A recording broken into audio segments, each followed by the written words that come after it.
3 a.m. doom scrolling, as dark as you'd like to go. What's a disturbing fact you know? I recently read the 911 Commission report for the first time.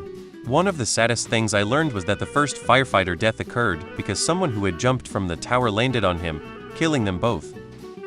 Been doing research into Hollywood movie accidents. Here is one that disturbed me and made me pretty sad. During the filming of 1919's The Valley of the Giants, main star Wallace Reed sustained a scalping injury when they derailed during a train sequence. Because they wanted to keep filming, the studio essentially force-fed Wallace increasing levels of morphine so he wouldn't feel pain and be able to act. This led to Wallace developing a morphine addiction that stayed with him for nearly 3 years.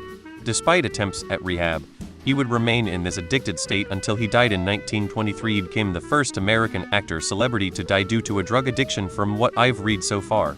Could be wrong about this, but too lazy are to research further. It's 2 a.m. I'm tired. Dr. Actor injures himself on set.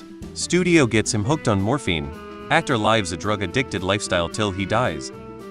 There is a phenomenon in driving known as the wave of death, where a motorist will wave on another driver, giving them the right of way, only for another car to crash into them and kill them.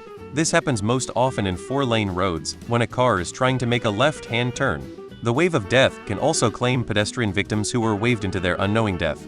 50 of murders in the US go unsolved, so apparently you can get away with murder.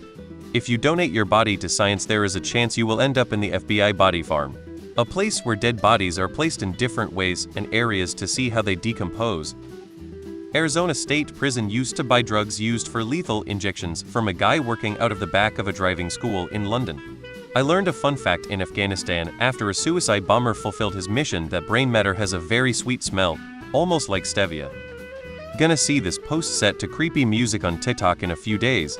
In China in the mid-1800s, the Taiping Rebellion led to the deaths of 20-30 million civilians and soldiers, all in a single country. Some estimates put the number over 30 million. For comparison, World War I, which was the first industrialized war that included massed artillery and machine guns, led to approximately 20 million deaths, though those deaths were spread across Europe. In WW2, the manufacturers of the crematorium ovens installed in the Nazi death camps would often have to send technical advisors to the camps to train the guards on how to use the ovens efficiently. They would turn up, see what is going on, then show the camp staff the best way to stack the corpses and advise on the optimum number of corpses to burn at one time. When you're going down on a girl, if you blow into her, you can cause a uterine embolism, which can cause major health complications and maybe death. Which is always just a fun reminder that life is a constant hellscape, and throwing in some fun clowning during sex can bring the ol' reaper running round. You can die from high levels of carbon monoxide poisoning without noticing any symptoms. Since the human body has no way of detecting CO levels, you will just suddenly pass out.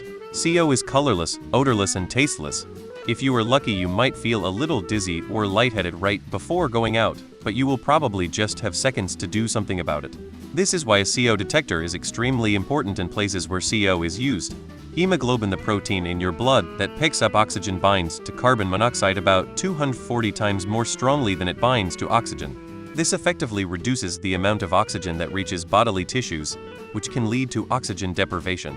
Edit. Just so I don't spread false information, lower levels of CO poisoning can cause some symptoms like headache, dizziness, weakness, nausea, vomiting, chest pain, and confusion. This makes CO particularly dangerous because it is easy to mistake the symptoms for other illnesses.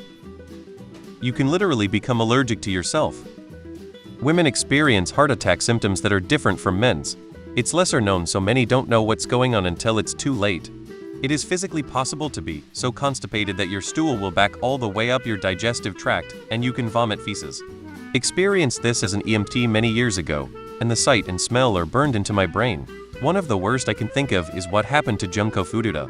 She was tortured to death over a month, then encased in concrete and dumped. One of the most horrible murders of all time, and the perpetrators got a slap on the wrist. Then people have made video games and shit based on what happened to her. Absolutely disgusting.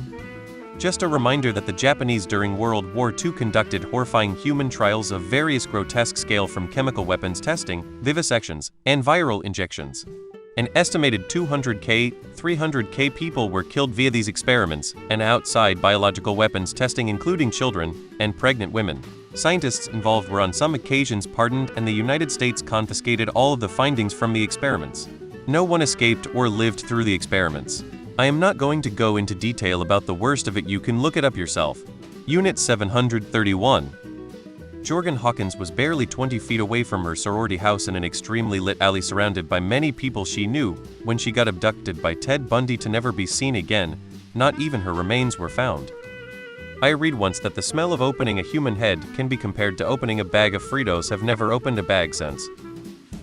After an autopsy, everything that got taken out is stuffed into what amounts to a trash bag and crammed back into the chest cavity before it's stitched back up.